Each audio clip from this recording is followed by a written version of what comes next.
Shalom. Call Halayim La, Yahweh, Bahashem, Yahweh Shai, Bahashem Rakakwadash. Double honors to the elder apostles, the elders of Great Millstone, that's GMS. Peace and blessing to the Akim and the few Akwat across the four winds. This is your brother Bata Mayim from Great Millstone, Houston, coming to you with a quick hit. Now, I saw this article online, and I just kind of wanted to bring out a couple precepts on it. I didn't want to, drag it out or anything, but it caught my attention. AI, which is artificial intelligence, could replace up to 300 million workers around the world, but the most at-risk professions aren't what you expect. So, actually, let me go into this. 2 Corinthians chapter 2, verse 11, lest Satan should get an advantage of us, for we are not ignorant of his devices. So, this is, one of his devices that he's using is artificial intelligence, to really take the jobs of mainly you so-called Negroes, Latinos, and Native Americans, which are the Israelites. So can't be ignorant to his devices. You have to know what's going on around you. But the main precept that I wanted to go into was Isaiah 19:15. Neither shall there be any work for Egypt, which the head or tail, branch or rush may do.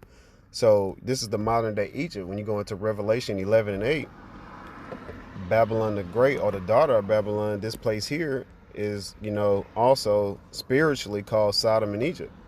Now, when you go into Sodom, I don't think I have to go in too much, great detail. All you have to do is look at the rainbow community.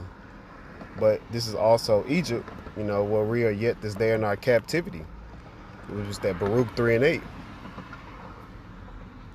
Egypt goes into bondage. This is our captivity. So there's not going to be any more work. So it says 300 million workers, worldwide. But most of those jobs are going to be here in America. But it reminded me of seeing here, I have a screenshot of Futurama, which the elder in our camp broke it down. Futurama, the when you break down the word, it's the view of the future. And I remember the scene when when I was going into the article, it made me think about this scene because it had AI passing the bar exams. And then so they're gonna soon have, robots, as your lawyers. And I remember this scene. I can't remember what the whole episode was about, but I found this on Google. Bender, he's the robot, he, pleading his case.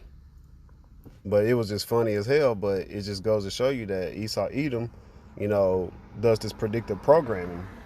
He puts it in your face before, he does what he do, which is be wicked. But it was pretty funny. But this is pretty much what he wants to do. What the elder apostles say, art imitates life. So they put it, in your face as predictive programming, so you become numb to it. But it was just funny seeing a robot in the courthouse. You still have humans and things like that. But it just goes to show you that robots are going to take over being lawyers, and you have a lot of females going into being lawyers too. So that's been a heavy influx of female lawyers nowadays. But soon it's not going to be any work, whether it's going to be from a warehouse all the way to being a lawyer. But I didn't want to drag this on. Lord willing, this is edifying to the elect, the 144,000, elect men across the four winds, which is the 12,000 from each of the 12 tribes of Israel, and then the 1/3 multitude, which is the men, women, and children. Lord willing, this is edifying, straight to the point. Call Halayim La, Yahweh Bahashem, Yahweh Shai, Bahashem Rakakwadash. Double honors to the elder apostles, the elders of Great Millstone. Peace and blessing to the Akim and the few Akwa. Shalom and the Baba Ball.